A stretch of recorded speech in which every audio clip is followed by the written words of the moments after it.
Hello, I'm Taylour Tedder, City Manager for Boulder City, and welcome to Tedder Talks, a once-a-month look at issues and people impacting Boulder City. Summer is here, and we'll have many triple-digit days in the forecast. Lots of people will find relief in their backyard or neighborhood pools, as well as on Lake Mead. If you have your own pool or have one near your home, it's critical to take steps to protect yourself, little ones, and even pets. Joining me today is Cheree Brennen, Aquatic Coordinator for the City of Boulder City. Welcome. Thank you. Thanks so much for being here today. Can you tell me a little bit about some of the programs going on at the pool? Well, we have something for everyone from age 6 months on up to our senior citizens, starting with swimming lessons for the parent and child group, all the levels up to advanced swimming, those that go on to swim team. We also have an assortment of water fitness classes, whether it's shallow water. In the summer, we also offer deep water aerobics. And then an assortment of special events that we do year-round, like an Easter pool plunge or part of the Jamboree, the coin toss, where we put a bunch of money in the pool and the kids jump in after that Nice. and, collect their treasure. We have 2 swim teams that use our pool, the year-round Boulder City Henderson Heatwave Club Swim, and the high school swim team uses our pool. It's a spring sport here. And very exciting news, they just finished their state competition, and the boys took first and the girls took second. So why is it important to teach kids to swim at a young age? Well, the statistics say that drowning is now the #1 cause of unintentional death for those who are 4 years and younger. And that learning to swim is the best way to help bring that number down. Some other statistics I was reading says that it can reduce that by 88%. So that's a pretty big deal. Let's start them young and keep them swimming. So what are some of the safety precautions that parents and grandparents should know, and maybe some misconceptions that could be worrying? Well, first of all, I just want people to know that children should never be left unattended in, on, and around the water. Always make sure that an adult or other responsible person is watching over them. One of the things that can be done is if you do have a pool in your backyard or live in a community like a condominium community where there is a pool, that pool needs to be fenced and the gate needs to be locked and restrict the access to when only adults are going to be out there with the children. For your own home, it's important that any door leading out to the backyard, if that's where the pool is, have an alarm on it so that the adults are alerted that some young one went outside towards the pool. Water wings, commonly known, they're the air-filled devices that parents might buy for their little ones that go above the elbow, but those are not safe. They are not a life-saving device. It provides a false sense of security, and they come off very easily. So a life jacket would be more A life appropriate. jacket, yep. And then just some things to be aware of with life jackets is that you want to make sure that the life jackets have the U.S. Coast Guard approval, and that would be stamped in there or on a tag. Also that the life jacket is the correct size for the person wearing it, and that it is also put on correctly. All the buckles need to be buckled and all those straps as snug as possible. Boulder City has a lot of pools, so it is really important for people to take the necessary precautions and watch out for their loved ones. And luckily, the drowning rates, we were just looking at that when we accepted the grant at a recent council meeting, and it's very low, but it still happens, and any are too many. That's right.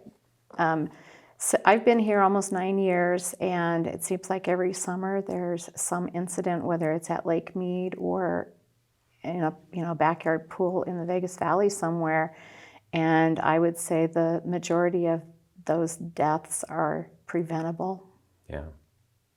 Boulder City has a history of turning out some great swimmers. What are some of your favorite successes? Probably the most notable person that lots of people know about is Zane Grothe. He has been swimming at I guess you could consider it a professional level, high competition worldwide for the past 9 or so years. He holds some American records, and he's been to Olympic trials. There's a number of things that he has done in his career. Word has it he's hanging up his goggles and cap sometime later this year. Another person that I just learned about, he is a coach at Princeton, and he just won Coach of the Year in the Ivy League. Oh, wow. And that's Brett Lungard. He is our current high school coach's son. Okay. And then most recently, a young man by the name of A.J. Pooch went to Olympic trials. He's had a successful NCAA career, and I don't expect him to quit yet. I did want to talk a little bit about the pool's age. It's 43 years old now. It has several structural and mechanical issues. We've had some closures, and people love the pool. Can you tell me a little bit about what we're doing to keep it going until that new pool can be built? Well, one of the projects that's been going on was just finished this morning. So you mentioned the age, and with age comes shifting, cracking, concrete, and so forth. And our pools operate with 2 pumps. They were not in alignment with the pipes that comes through our circulation system. And so that was a big project, and the contractor basically rebuilt the piping and configuring and all of that surrounding the pumps. We had 1 new pump installed, replacing an older one.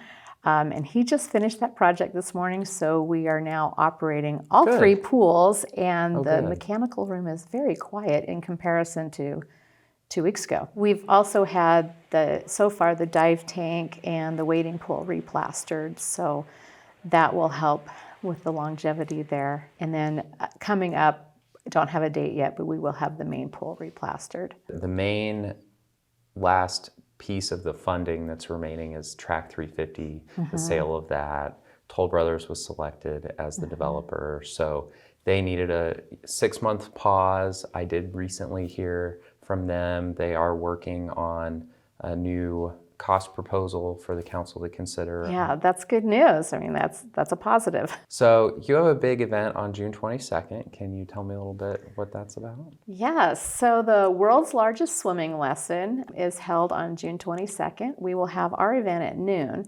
The world's largest swimming lesson was started by the World Water Park Association in 2010 with the idea that swimming lessons help save lives, to reduce that drowning incident statistic.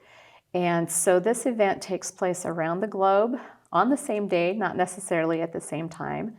And all those in attendance receive the same lesson. It's a good event. I'm proud that we've been a part of it several times now.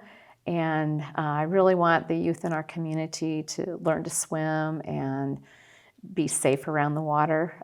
I've had some of the same volunteers every year that we've done it, so they're all excited and eager to jump in again this year. Sometimes this lesson does break the Guinness World Record for the largest swimming lesson. So world's largest swimming lesson, June 22nd at noon at the Boulder City Pool. Cheree, thank you so much for your time today. Really appreciate all you do. You're welcome, and come to the Boulder City Pool. It's a fun place to be. Be sure to check out Tedder Talks once a month at bcnv.org/Tedder. Thank you for tuning in, and we'll see you next month for the next Tedder Talks.